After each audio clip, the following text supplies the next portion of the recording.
Hello दोस्तों, मैं रेणुका सिंह आपके साथ पेपर के दौरान प्राप्त हुए अपने अनुभव को शेयर करने आई हूँ कि किस तरह मैंने पहली बार सिर्फ पढ़ाई कर कर के भी पासिंग मार्क्स ही लाई थी। सिर्फ क्वालिफाई ही हुई थी, लेकिन मेरा सिलेक्शन नहीं हो पाया था।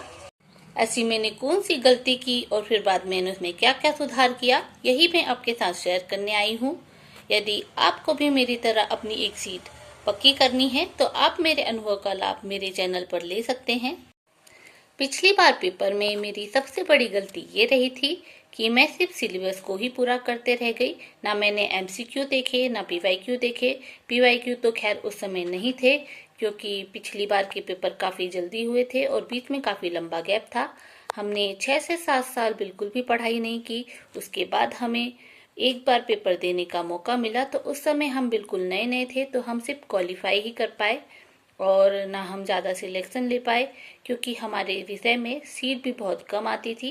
मैं हम इसलिए बोल रही हूँ कि हमारा पूरा बैच है जो पहली बार में सिलेक्शन नहीं ले पाया है, लेकिन आशा करती हूँ कि आप सभी पहली बार में ही अपनी सीट जरूर कंफर्म कर सके।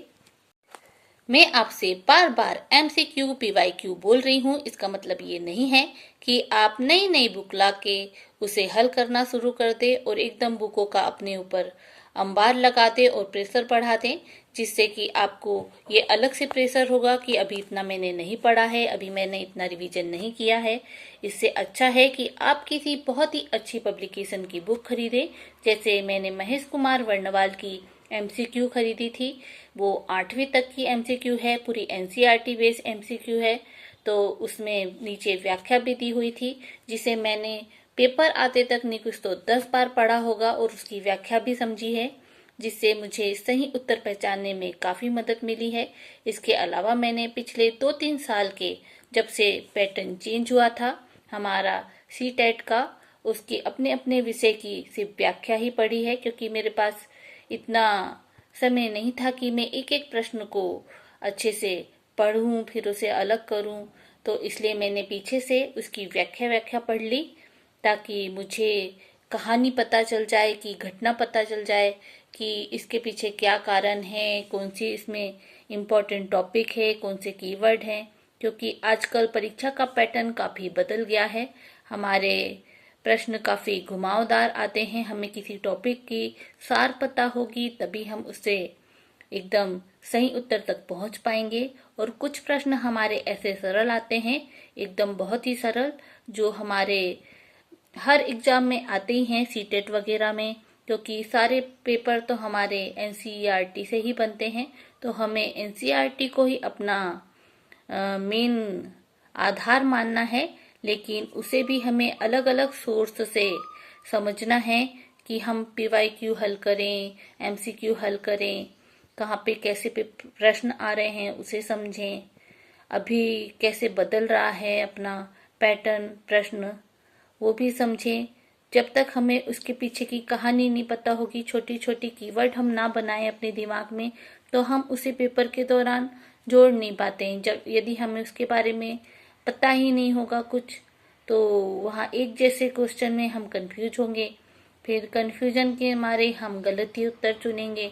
तो इसलिए हमारे को सबसे ज़्यादा ज़रूरी है कम साधन रखना और ज़्यादा रिवीजन करना।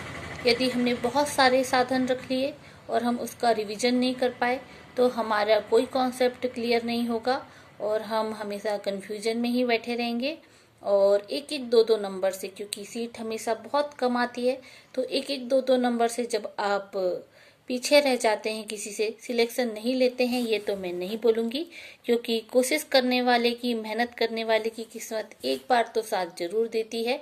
तो कोई भी यहाँ सिलेक्शन नहीं लेगा ऐसा कुछ नहीं है। किसी को सिलेक्शन जल्दी मिलेगा तो किसी को थोड़ा रुक के मिलेगा, लेकिन जो लगा रहेगा अपनी तैयारी में वो सिलेक्शन जरूर ले लेगा। और यही इसका सार है कि जो कंटिन्यूटी बनी रहती है हमारी, कि हम पढ़ते रहते हैं, अपनी सिलेबस को देखते रहते हैं, या पीवाईक्यू हल करते रहते हैं, एमसीक्यू हल करते रहते हैं। तो यदि हमारी आंखों के सामने से कोई चीज़ एक बार जाती है, तो वो सालों साल के लिए हमारे दिमाग में बैठ जाती है, हमारे सबकॉन्शियस माइंड में वो रहता है पेपर के दौरान। इसलिए जब हमारे पेपर में हमारे को पहला थॉट आए कि ये हमारा सही उत्तर है, और हम सही उत्तर को इग्नोर करके उसको कैंसिल करके दूसरा लगाते हैं, तो आप देखेंगे कि जो हमारे दिमाग में पहला विचार आया था वही सही था, क्योंकि हमने पहले कभी तो उसको पढ़ा है अपनी तैयारी के दौरान, कभी देखा है, हाँ हाल ही में हमने उसे नहीं देखा है।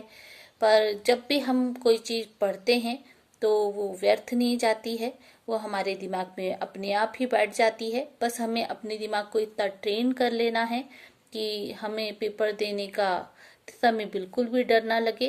क्योंकि कुछ लोग पढ़ाई तो बहुत करते हैं, मैंने देखा है कि वो विषय में लगभग पीएचडी कर लेते हैं, विशेषज्ञ बन जाते हैं, लेकिन उनके सामने मेरे जैसे सामान्य जानकारी रखने वाले लोगों का सिलेक्शन हो जाता है। दुख तो हमें भी होता है कि हमने जिससे मदद ली है, जिसकी तैयारी हमने देख के तैयारी शुरू करी है, वो सिलेक्शन नहीं ले पाया और हम सिलेक्ट हो गए। लेकिन हम क्या कर सकते हैं इस चीज़ में, पेपर तो उनको ही देना है। पेपर के दौरान जो डर जाते हैं, अपने आप पे कॉन्फिडेंस खो जाते हैं, हड़बड़ाहट होती है, ज़्यादा सोच लेते हैं, इस वजह से मतलब आता हुआ भी गलत हो जाता है। और एक एक नंबर बहुत ही हमें सावधानी से खर्च करना है वहाँ पर, कि हमें डरना नहीं है। सबसे पहले तो हमें डरना नहीं है, ये सोचकर जाना है वहाँ पर कि अगर हम ये पेपर देने आए हैं तो यहाँ से हम एक सीट अपनी तो कंफर्म करके जाएंगे। आसपास के लोगों की बातों पर ध्यान नहीं देना है, क्योंकि परीक्षा सेंटर में कुछ लोग जानबूझकर हमें डराने की कोशिश करते हैं, हमारे आसपास के लोग, तो उनसे हमें बात नहीं करनी है। कोई हमें बार बार टेचे तो हमें उसकी बिल्कुल भी ध्यान नहीं देनी है। कोई कुछ पूछ रहा है उसे भी बिल्कुल हमें इग्नोर ही करना है। पेपर के समय हमें एकदम खुश रहना है, अपने पेपर को देखना है और ये सोचना है कि हाँ, इसमें से तो हमारी एक सीट पक्की है।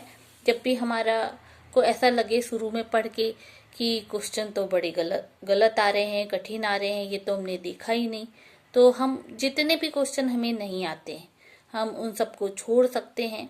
क्योंकि पेपर कोई हम एक बार में तो हल नहीं करते हैं, 2-3 बार हम उसके चक्कर लगाते ही हैं। और एसएसटी में हमें समय की भी कोई इतनी हड़बड़ाहट नहीं रहती है कि यार नहीं करेंगे तो छूट जाएगा ये वो। तो एक बार सिर्फ देखते जाओ, जो सरल लगे उसको टिक करते जाओ। क्योंकि ऑनलाइन पेपर की सबसे अच्छी खूबी यही है कि जो हमें सरल लगता है उसे हमको टिक करना है, हमें गोला ढूंढ के नहीं भरना कि ऊपर नीचे हो जाएगा या कुछ भी हो जाएगा। तो जो सरल है उसको हल करते जाओ। फिर हम जब दूसरी बार आते हैं तो अपने आप हमें थोड़ा बहुत प्रश्न जो हम छोड़ चुके होते हैं वो हमें जाना पहचाना सा लगता है। तो फिर दूसरी बार हमें उस प्रश्न को हल करने में बहुत आसानी होती है। मैं आपको ये सब इसलिए बता रही हूँ कि पहली बार जब हम पेपर देने जाते हैं या कितनी भी बार हम पेपर देने जाते हैं, जब तक हम अपने डर को नहीं हराते हैं, जब तक पेपर हमें डराता ही रहता है। और डर के मारे हमने इतनी तैयारी की होती है, सालों साल सब कुछ देखा रहता है, सब हमारे दिमाग के अंदर है ऑलरेडी, फिर भी हम प्रश्न से ऐसे डरते हैं कि हम सही कीवर्ड, सही उत्तर एकदम देखना ही भूल जाते हैं। आपको लगेगा कैसे बोल रही है मैडम, तो ऐसा होता है हड़बड़ाहट में। फिर अच्छे अच्छे लोग वहाँ विद्वान बनने की कोशिश करते हैं, ज़्यादा दिमाग लगाने की कोशिश करते हैं। जब ज़्यादा दिमाग लगाते हैं तो और गलत कर देते हैं। तो वहाँ विद्वान बनने की कोई कोशिश नहीं करनी है। एकदम पहले जो हमारे दिमाग में आएगा वो उत्तर आप लगा दीजिए, तो आपका सिलेक्शन जरूर होगा। आगे भी इस तरह से अगर आपको मार्गदर्शन चाहिए तो आप मेरे वीडियो को लाइक, चैनल को सब्सक्राइब जरूर करें। धन्यवाद।